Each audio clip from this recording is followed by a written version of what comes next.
નમસ્તે વિદ્યાર્થી મિત્રો. પાઠક સ્કૂલ અમરેલી ઓનલાઈન એજ્યુકેશનમાં તમારું સ્વાગત છે. આજે હું વિષય હિન્દી ધોરણ 5 વિષય હિન્દી ભણાવીશ. આજે આપણે પાઠ 5મો જોશું. પાઠ ઇકાઈ 5 ચિડિયાઘર કી શેર. વિદ્યાર્થી મિત્રો, આપણે અગાઉ શું ભણી ગયા હતા તે એકવાર યાદ કરી લઈએ. તો હિન્દીમાં આપણે અગાઉ પુનરાવર્તન જોઈ ગયા હતા અને પુનરાવર્તનમાં આપણે 1 થી 4 પાઠ, અગાઉના જે 1 થી 4 પાઠ છે એનું રિવિઝન આપણે પુનરાવર્તનમાં કર્યું હતું. તો તમને અગાઉનો લેક્ચર યાદ આવી ગયો હશે અને એ પુનરાવર્તન આખું મેં સમજાવી અને લેસનમાં પણ લખવા આપ્યું હતું. મને આશા છે કે તમે લેસન કરી નાખ્યું હશે. પુનરાવર્તન 1માં આપણે વાર્તા જોઈ હતી, બિલાડી અને વાંદરાની. ત્યાર પછી પાઠશાળા વિશેનો નિબંધ જોયો હતો અને ગિનતીનો કોષ્ટક આપણે જોઈ ગયા હતા. આ બધું જોઈ ગયા પછી, પુનરાવર્તન સમજી ગયા પછી આજે પાઠ 5મો હિન્દીમાં આપણે જોશું ઇકાઈ 5. इकाई का नाम है चिड़ियाघर की शेर. विद्यार्थी मित्रों, चिड़ियाघर की शेर यानी આપણે પક્ષીઘરની મુલાકાત એમ ગુજરાતીમાં કહીશું આપણે. તો આ પાઠમાં, આ ઇકાઈમાં શબ્દની જગ્યાએ જ્યાં જ્યાં પ્રાણી પક્ષીના નામ આવે છે ત્યાં ચિત્રો મૂક્યા છે. તો આપણે હિન્દીમાં સરસ મજાની આ પ્રાણી સંગ્રહાલયનો इकाई जोशो. तो हूँ शुरू करूँ छूँ. इस इकाई में चिड़ियाघर के कुछ जानवरों के बारे में बताया गया है. तो चिड़ियाघर की से प्राणी संग्रहालय थोड़ा जानवरों विषय आ पाठ में समझाव्યું છે. तो चलो इकाई शुरू करती हूँ. मेरे साथ आप भी इकाई एक बार ध्यान से पढ़ लेना. पढ़ने के बाद ये वीडियो मेरा ध्यान से समझ लेना. आपको ये इकाई बहुत अच्छी तरह से समझ में आ जाएगी. तो शुरू करती हूँ. कल गीता अपने दादाजी के साथ चिड़ियाघर गई. देखो, गीता नाम की एक बालिका है, एक लड़की है. वह अपने दादाजी के साथ चिड़ियाघर प्राणी संग्रहालय गई. उसने देखा कि शेर के पिंजरे के पास बहुत भीड़ थी. देखो, शेर का चित्र है. हमें ये प्राणी को पहचानना है. कौन है? तो कि शेर. शेर के पिंजरे के पास बहुत भीड़ थी. હું તમને આ એક એક લીટીનું ગુજરાતી પણ કહેતી જઈશ એટલે તમને આ પાઠ સમજવું સહેલો પડશે. તો કાલે ગીતા તેના દાદાજી સાથે પ્રાણી સંગ્રહાલય ગઈ હતી અને તેણે જોયું કે સિંહના પિંજરા પાસે बहुत भीड़ थी, बहुत गर्दी હતી. आगे शेर गरजा तो सब डर कर पीछे हट गए. शेर, સિંહે અવાજ કર્યો, એણે ગર્જના કરી તો બધા બી ગયા. એનો અવાજ પહાડી હોય ને મોટો. पीछे हट गए, डर कर पीछे हट गए, पाछड़ हटी गया. सामने लोग बंदर, ये बंदर है ना, बंदर को मूंगफली, और ये मूंगफली का चित्र है विद्यार्थी मित्रों, जो सिंह के दाने हैं और आगे केला खिला रहे थे. तो सामे जुओ वांदराने लोको શીંગ એટલે મૂંગફળી, આપણે મગફળી કહીએ છીએ ને, મગફળી અને કેળા ખવડાવી રહ્યા હતા. दादाजी ने कहा, देखो यह लिखा है चिड़ियाघर के जानवरों को खाना देना मना है. दादाजी ने बहुत अच्छी बात बताई. उसने गीता को कहा, देखो यहाँ लिखा है कि चिड़ियाघर में जानवरों को खाना देना मना है. दादाजी कीधું જોઈ લખ્યું છે કે જાનવરોને, પ્રાણી સંગ્રહાલયમાં જાનવરોને ખાવા દેવાનું મના એટલે નિષેધ હોય છે, રોક હોય છે કે દેવાનું હોતું નથી. એવું શા માટે હોય છે વિદ્યાર્થી મિત્રો? તો કે પ્રાણીઓને એના માપનું ખાવાનું પ્રાણી સંગ્રહાલયવાળા લોકો દેતા જ હોય છે અને પ્રાણીઓને ક્યારે ખાવું ક્યારે ન ખાવું ખબર પડતી ન હોય છે. એને વધારે પડતો ક્યારેક ખોરાક ન પણ દેવાનો હોય અને ન ખાવાનું હોય ખાઈ જાય તો એ માંદા પણ પડે, એવા બધા ઘણા કારણો હોય છે। એ સિવાય તમારે પરીક્ષામાં એવો પણ સવાલ પૂછાય કે चिड़ियाघर में कौन कौन सी बात का निषेध है, कौन सी बात की मनाही है। तो चिड़ियाघर में आपने कभी गए होंगे प्राणी संग्रहालय में विद्यार्थी मित्रों, तो आपने देखा होगा कि वहाँ बहुत सारे सूचना की नोटिस की बोर्ड लगी हुई होती है और लिखा हुआ होता है कि यहाँ शोरगुल मत करो, यानी कि आवाज़ मत करो, चिड़ियाघर में प्राणी पक्षियों को चिढ़ाओ मत, उसे चिढ़ाना नहीं चाहिए, उस पर कंकर मत फेंको, ऐसी बड़ी सूचनाओं निषेध बात लिखी हुई है। चिड़ियाघर में यहाँ आप पिंजरे के पास नहीं खड़े रहना चाहिए, दूर से प्राणी पक्षी को देखना चाहिए, ये सब सूचनाएं लिखी हुई होती हैं। तो ये बात का आपको भी ध्यान रखना चाहिए। आगे पाठ बताती हूँ। गीता बोल उठी दादाजी, यह देखिए काले मुंह वाला बंदर। गीता का ध्यान किसी और प्राणी के ऊपर गया होगा तो वो बोल उठी, दादाजी देखिए काले मुंह वाला बंदर। तो आ वाक्यનું ગુજરાતી કહું, ગીતા બોલી ઉઠી, દાદાજી જુઓ કાળા મોઢાવાળો વાંદરો। दादाजी हंस पड़े और बोले। दादाजी हंस्या ने बोलिया, बिटिया यह बंदर है, बंदर यानी लंगूर है, ऐसा कहा दादाजी ने। ये हंसीने बोलिया कि बेटा आ तो लंगूर छे, लंगूर का मुंह काला होता है। देखो लंगूर की पहचान बताई गई है हमारे पाठ्य पुस्तक में वाक्य के द्वारा। बंदर है पर लंगूर की जाति का बंदर है, तो वो कैसे पहचाना जाता है कि वो लंगूर है, तो कि उसका मुंह काला होता है। तो हमारे यहाँ कई सारे जात के बंदर होते हैं। हम जो भी बंदर देखते हैं तो हम उसे वांदरो ऐसे ही कहकर बुलाते हैं। पर चिंपांजी, माकड़ू एवा घणी अलग अलग जातना वांदराओ पण विद्यार्थी मित्रों होय छे। आगळ एक जगह गैंडा दिखाई दिया जिसके नाक पर बड़ा सा सिंह था। देखो विद्यार्थी मित्रों, हमने शेर देखा चिड़ियाघर में, फिर लंगूर देखा और आगे कहते हैं एक जगह एक बड़ा सा सींग वाला, नाक पर बड़ा सा सींग वाला गेंडा दिखाई दिया। ये गेंडा का चित्र है विद्यार्थी मित्रों। और गेंडे की विशेषता एक और आपको बताइए तो वो भैंस जैसे दिखने वाला होता है, पर उसके नाक पर जो सींग है उसकी पहचान से हम उसे गेंडा कहते हैं, ये गेंडा है। और दूसरी उसकी विशेषता हम बताइए तो जो गेंडा है उसे कीचड़ में ही पड़े रहना अच्छा लगता है। जहाँ कीचड़ कादव होते हैं वहाँ गेंडा होता है, तो हम उसे तुरंत पहचान लेते कि ये गेंडा ही है।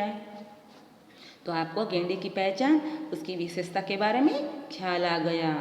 आगे साथ वाले बाढ़े में लंबी गर्दन वाला कौन है? जिराफ। जिराफ का चित्र है विद्यार्थी मित्रों।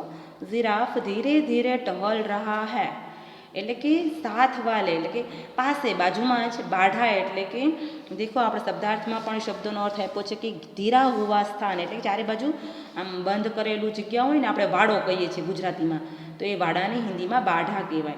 बाढ़े में लंबी गर्दन वाला, जो जिराफ की पहचान कैसे होती है तो वो लंबी गर्दन वाला होता है।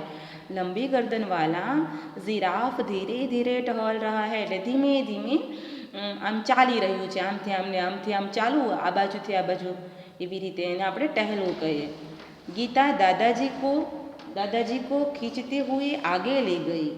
आगे हम देखें तो गीता तेना दादा ने खींचीने थोड़ुंक आगळ ले गई।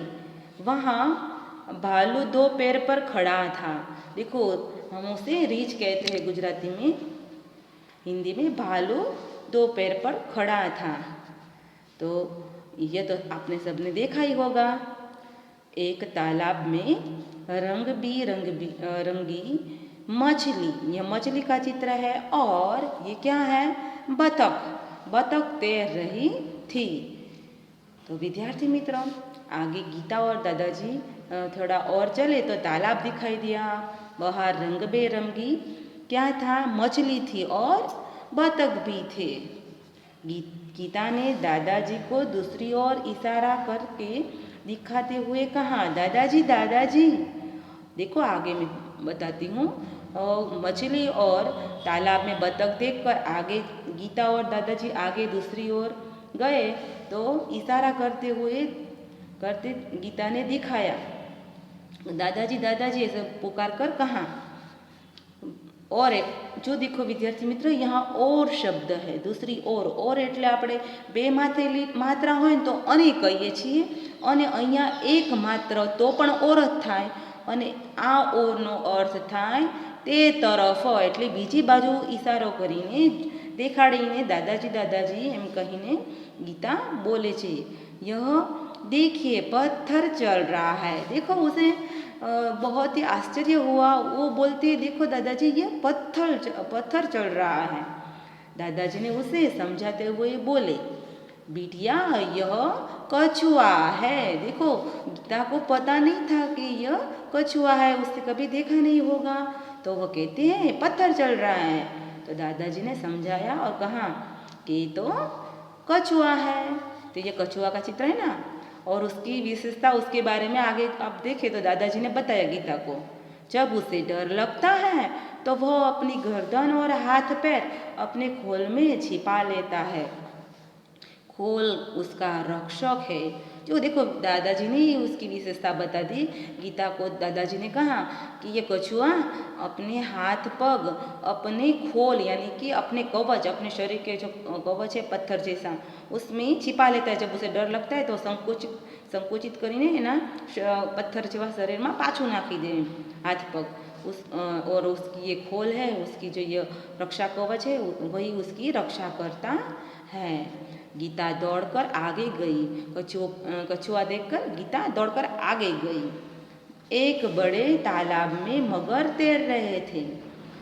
आगे क्या था, तो एक तालाब में मछली और बतख दिखा, और दूसरा तालाब आया उसमें मगर तैर रहे थे। जैसे ही एक मगर ने मुंह खोला, गीता ने डर कर दादाजी का हाथ पकड़ लिया।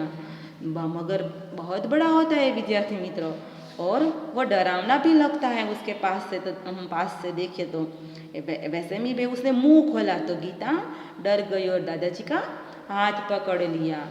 कुछ और आगे एक बड़ा सा पिंजरा था, એટલે થોડુંક આગળ एक मोटू पिंजरू હતું।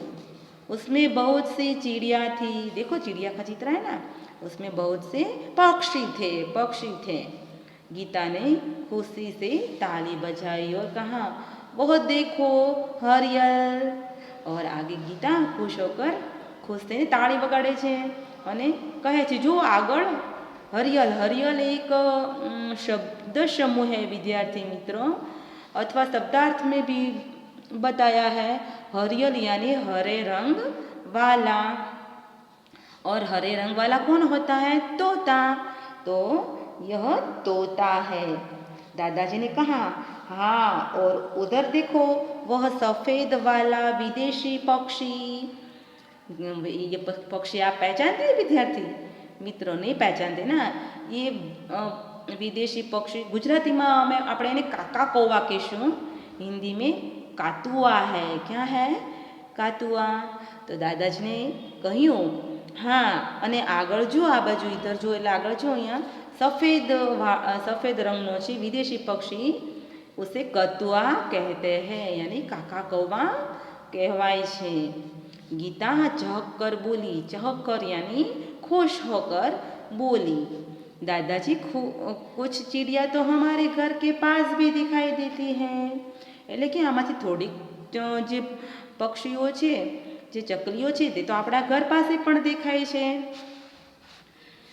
जैसे ये क्या है, ये चिड़िया का ही चित्र है, उसे हिंदी में गौरैया कहते हैं। गौरैया। पिछले साल पिकनिक पर हमने बाग में नाचता हुआ मोर भी देखा था। यह मोर का चित्र है। तो गीता कहती है हम पिछली बार पिकनिक पर यानी कि उजाणी में गए थे, प्रवास के ना अपने गुजराती में गए थे, तो हमने बाग में नाचता हुआ मोर भी दिखा था। नाचता हुआ यानी अपनी पंख फैलाकर वो इधर उधर दौड़ता कूदता है, ऐसे नाचता हुआ मोर कहते हैं, देखा था गीता ने। आगे दादाजी ने गीता को बताया कि सबसे बड़ा पक्षी शतुरमुर्ग, हिंदी में उसे या गुजराती में उसे આપણે શાહમૃગ કહીએ છીએ, हिंदी में शतुरमुर्ग होता है। वो देखो शतुरमुर्ग। देखो विद्यार्थी मित्रों, हमारे जो शब्द हिंदी में हमें जो नहीं पता उसका नाम पीछे दिया गया है पुस्तक में कि शुतुरमुर्ग पेड़ की छाया में खड़ा है। जैसे कि यहाँ हरियल बताया है, ये गौरैया है, यहाँ हमें पता नहीं है तो उसका नाम पीछे दिया गया होता है। इस तरह देखो लंगूर की पहचान कराई थी, पर ये चित्र है उसके पीछे लिखा है शुतुरमुर्ग है, तो उसे हिंदी में शुतुरमुर्ग कहते, गुजराती में શાહમૃગ કહેવાય છે। पाठ આગળ જોઈએ। चिड़ियाघर में हाथी और ऊँट की सवारी भी कर सकते हैं। देखो थोड़े आगे चले गीता और दादाजी, तो बड़ा सा प्राणी हाथी और ऊँट भी दिखाई दिया, उस पर सब लोग सवारी भी कर सकते थे। सामने आइसक्रीम का एक ठेला था, એટલે કે સામે आइसक्रीम एक लारी હતી। दादाजी अपनी छड़ी, ये क्या है, लकड़ी छड़ी है उसकी, टिकाई और गीता के लिए आइसक्रीम खरीदी। दादाजी ने एक बाजू પોતાની લાકડી ટેકે મૂકી અને ગીતા માટે आइसक्रीम પણ खरीद्यो। जब अब तक दोनों थक चुके थे, पूरी चिड़ियाघर की सैर कर कर दोनों दादा और बेटियां दोनों थक चुके थे। वे चिड़ियाघर के दरवाजे से बाहर आ गए, ये दरवाजा का चित्र है, दरवाजा से बाहर आ गए, बस पकड़ी और अपने घर आ गए। तो हमने भी गीता के साथ विद्यार्थी मित्रों चिड़ियाघर की सैर की ना, तो आपको यह इकाई समझ में आ गई ना। तो मैं आज आपको पाठ समझाते समझाते शब्दार्थ के बारे में भी बताया था कि चिड़ियाघर यानी जहाँ पशु पक्षी दिखाई देते हैं वह जगह, बाढ़ा यानी मैं तमने गुजराती में कीधुं तो वाड़ो, पछी खोल यानी कछुए के ऊपर का सख्त भाग जो आवरण है ना रक्षक, वो खोल है। लंगूर के बारे में भी बताया था, और यानी तोता। तो यह सब जो शब्दार्थ है वो आपको समझ में आ गए होंगे। और विद्यार्थी मित्र यह अभ्यास आप ये दोनों पढ़ लेना है और अपनी कापी में पूरा अभ्यास लिखना है। अभ्यास का तीसरा सवाल, यह बॉक्स में दी गई सूचना पढ़कर उसके जवाब आपको लिखना है, बहुत आसान है। तो मैं आपको ये नहीं समझाती हूँ, आप ये पढ़ लेंगे तो आपको आ जाएगा। और फिर बाद में है स्वाध्याय जो विद्यार्थी मित्र आपने ध्यान से इस इकाई को मुझे सुना और पढ़ा होगा, तो यह प्रश्न के उत्तर आपको बहुत आसानी से आ जाएंगे। और फिर बाद में आगे विद्यार्थी मित्रों ये प्रश्न दूसरा है ना, वो मैं आपको समझा देती हूँ, क्योंकि ये नया है आपके लिए। जो ये आप एक बार समझ लेंगे तो आपको इसके अलावा जो भी लिंग वचन जो शब्द व्याकरण का आता है वो मैं आपको डीप में बताती हूँ अभी, तो वो आ जाएगा। तो पहला मैं सूचना पढ़ती हूँ, फिर इसके बारे में आपको बताती हूँ। तो उदाहरण के अनुसार रेखांकित शब्द की जगह उचित शब्द रखकर वाक्य पूरा कीजिए। देखो विद्यार्थी मित्रों उदाहरण दिया गया है, वाक्य बताया है, शब्दों को परिवर्तित करना है, तो हम देखें। तो पहला है उदाहरण पर देखें, तो पेड़ पर बंदर लटक रहा है, उसका जवाब है पेड़ पर बंदरिया लटक रही है। देखो उसे हम लिंग वचन कहते हैं कि बंदर, तो बंदरिया। दूसरा है हाथी, तालाब में हाथी नहा रहा है, तो हाथनी।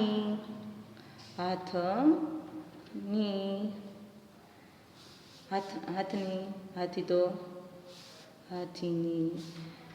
पछी रेगिस्तान में ऊँट दौड़ रहा है, तो ऊँटनी। जंगल में मोरनी नाच रही है। यहाँ मोरनी दी गई है स्त्रीलिंग, तो हमें मोर लिखना है। जंगल में मोर नाच रहा है, रही है, रहा है। देखो विद्यार्थी मित्रों, हमें लिंग पहचाननी है। लिंग वचन शब्द आता है तो लड़का तो लड़की ऐसा होता है ना। इसी तरह कि देखो कि गाय, तो गाय का तो गाय नहीं होते, बहुवचन हो जाता है। इसी तरह हम दूसरा देखें लिंग वचन में, मैं आपके लिए बहुत सारे शब्द नहीं लाई, पर मैं आपको लिंग वचन के बारे में आगे पुनर्वतन में जो आएगा तो पढ़ाऊंगी और बताऊंगी। आप इतना आज पढ़ लीजिए, 4 प्रश्न सॉल्व कर लीजिए। पिंजरे में शेर दहाड़ रहा है, तो शेर तो शेरनी हो गया ना, शेरनी। પછી सेठ तो सेठानी, ग्वाला तो ग्वालन। ऐसे हम माली तो माल सेठ तो मालकिन, सेठ तो सेठानी। ऐसी तरह हमें सब लिंग वचन लिखने हैं जो आते हैं, परीक्षा में पूछे जाएंगे। तो मैं आपका उसका मुहावरा आगे भी कराऊंगी। फिर इस चित्र का वर्णन आपको करना है। मैं आपको जब होम HW में दूंगी तो आप इस चित्र को ध्यान से देखकर उसके बारे में 5 वाक्य अपनी कॉपी में लिख लेना विद्यार्थी मित्रों। और चित्र के आधार पर रिक्त स्थानों की पूर्ति कीजिए। तो यह चित्र देखकर आपको ये रिक्त स्थानों की पूर्ति जो है वो आपको लिखना है। मैं पढ़कर आपको लिखा देती हूँ। जोर से गरजा, कौन गरजता है? तो शेर। फिर चिड़ियाघर में एक सींग वाला कौन है? मैंने विशेषता बताई थी, गैंडा, बराबर है। फिर तालाब में बतख, बतख हिंदी में हम बतख कहते हैं, हिंदी में हम गुजराती में बतख कहते हैं, हिंदी में उसे बतख कहना है। हरियर यानी तोता, टेटे करता है। तो यह रिक्त स्थान की पूर्ति हो गई। आगे देखें हम, तो बहुत ही आसान स्वाध्याय है विद्यार्थी मित्रों, इसलिए मैंने आपको साथ साथ में पाठ के साथ पढ़ा भी दिया है। चित्र पहचान कर आयत में से उसका हिंदी नाम ढूंढकर लिखना है। तो देखो विद्यार्थी मित्रों, बहुत आसान है, आप खुद लिख लेना, मैं आपको बता देती हूँ। ये शेर है, ये मूंगफली है, ये केला है, तो यहाँ से ढूंढ कर लिखना है। मूंगफली यहाँ लिखनी है, शेर यहाँ लिखना है, केला तो यहाँ दिया गया है, यहाँ केला, गेंडा यहाँ दिया गया है, भालू और मछली, और ये है मगर। जो गौरैया है ना, मैंने आपको बताया था, ये गौरैया है। तोता, मोर, यह शुतुरमुर्ग और हाथी का चित्र है। अब देखो विद्यार्थी मित्रों, एक बहुत महत्व का मुद्दा है भाषा सज्जता। तो આપણે જેને કહીએ છીએ ને કક્કાવારી ક્રમમાં જે લખવાના હોય શબ્દો એ લખતા આપણે આજે શીખીએ। એક આ મુદ્દો આપણે ધ્યાનથી સમજી લઈએ, એમાં ધ્યાન આપી દેજો। ખૂબ સહેલું છે, હું એકવાર કહીશ એટલે તમને સમજાઈ જશે। આમાં હું તમને થોડુંક ગુજરાતીમાં સમજાવીશ તો તમને વધારે સરળ પડશે। शब्दकोश में शब्दों को एक निश्चित क्रम में लिखा जाता है। देखो मैंने ये उसे निश्चित क्रम में लिखा जाता है। आड़ा अवड़ा शब्दों आप्या होय ने आपणे शब्दने क्रमમાં ગોઠવવાના, કક્કાવારી क्रमમાં ગોઠવવાના હોય છે। तो शब्दकोश में शब्दों को ढूंढने का तरीका आगे दिया गया है। आ तो આપણે થોડા શબ્દો હોય છે, પણ ઝાઝા શબ્દો હોય ને તો એ ડિક્શનરીમાંથી કેવી રીતે ગોતવા એ આપણે જોવા માટે ખૂબ આ કામ લાગે છે આ કક્કાવારી શબ્દ। तो शब्दकोश कोश में हिंदी वर्णमाला का क्रम, भाई हिंदी वर्णमाला स्वर व्यंजन कैसे है वो हम एक बार देख लेते हैं। इसी तरह हम आपको कक्कावारी क्रम में हमको ढूंढना आसान हो जाएगा। तो स्वर में जो देखो विद्यार्थी मित्रों, अ છે પણ આપણે ગુજરાતીમાં અ છે ને એ સીધો મીંડાવાળો નથી આવતો, અહીંયા પહેલો જ મીંડાવાળો અ આવે છે। એટલે हिंदी में अनुस्वार कहते हैं, वो पहले आता है।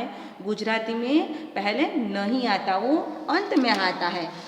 तो गुजराती में हिंदी में आटलो डिफरंट होय छे। आगळ એટલે એમ કહે છે ગુજરાતી શબ્દકોશમાં પ્રારંભમાં અનુસ્વાર નથી આવતો, એ છેલ્લે આવે છે, જ્યારે હિન્દીમાં પહેલાં અનુસ્વાર આવે છે.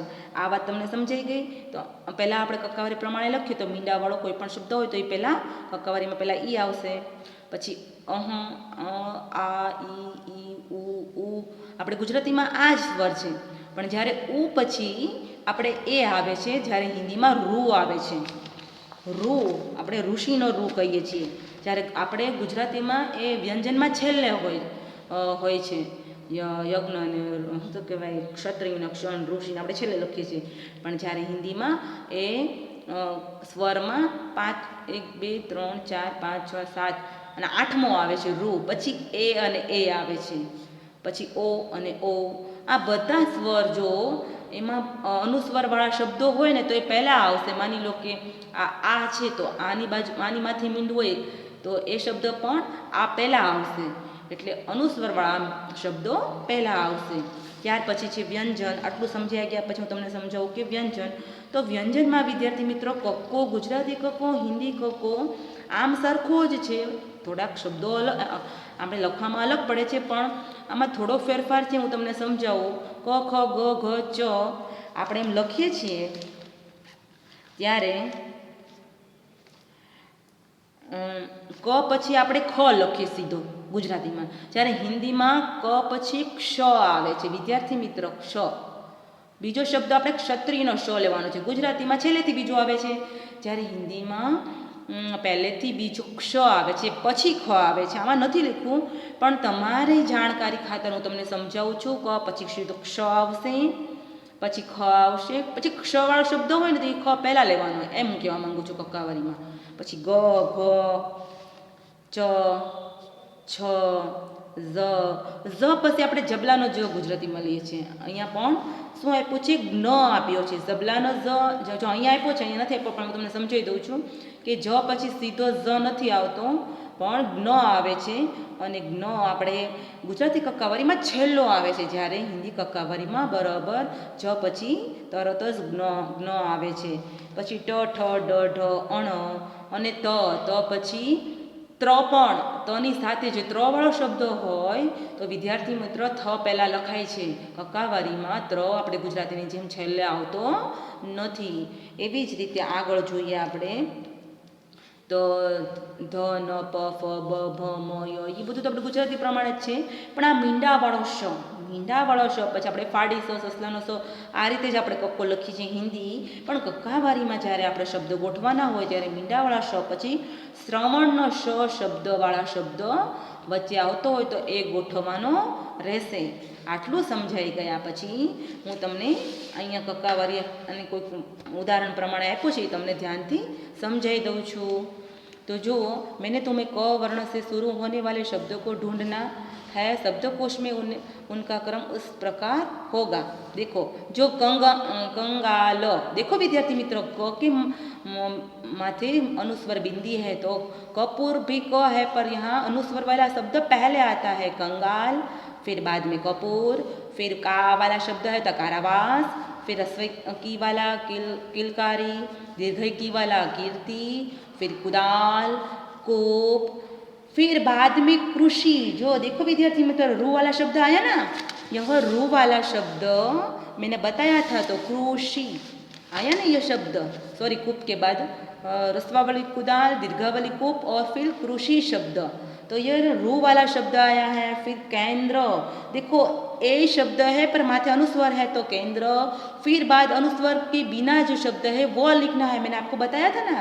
तो इस तरह यह भूल मत करना विद्यार्थी मित्रों, अनुस्वर वाले शब्द जो जहाँ स्थान पर है उसके आगे आता है, यह बात आपको ध्यान से समझनी है. फिर केतकी, कैदी, कोरा, कोतुका, क्या, या जोड़ेलो है शब्द उचित अपने जोड़नी जोड़ाक्षर है वो क्रम में इस तरह लिखते हैं. छेले क्षमा, मैंने आपको बताया था ना, देखो क के बाद क्ष आता है, यहाँ ख वाला शब्द लिखा होता है तो यह क्ष वाला शब्द पहले लिखना होता है. क्षमा यानी खिलौना लिखा होता है, खिलौना, तो खिलौना बाद में लिखना, क के बाद श आता है. यह बात आपको समझ में आ गई है. तो यह भाषा सज्जता का मेन प्रश्न मैंने आपको कक्कावरी क्रम में आपको बता दिया. फिर व्याकरण में जो बहुत सारे जो व्याकरण होते हैं उसको यहाँ टूक में कैसे लिखे जाते हैं, तो कि पुल्लिंग स्त्रीलिंग वो आपको बताया है। तो यह पाठ आपको आसानी से समझ में आ गया है विद्यार्थी मित्रों। आपको स्वाध्याय और अभ्यास दोनों अपने मैंने जो समझाया है वो आपको लिखना है। और विद्यार्थी मित्रों, व्याकरण के आगे के जो टॉपिक हैं, लिंग वचन है, लिंग परिवर्तन है, मैं आपको एक लेक्चर लेकर सब डिटेल से आपको पढ़ा लूँगी। तो आज हम चिड़ियाघर की शेर यह पाठ समझ गए और उसके स्वाध्याय के प्रश्न भी और भाषा सज्जता के बारे में भी मैंने आपको बहुत ध्यान से समझा दिया है।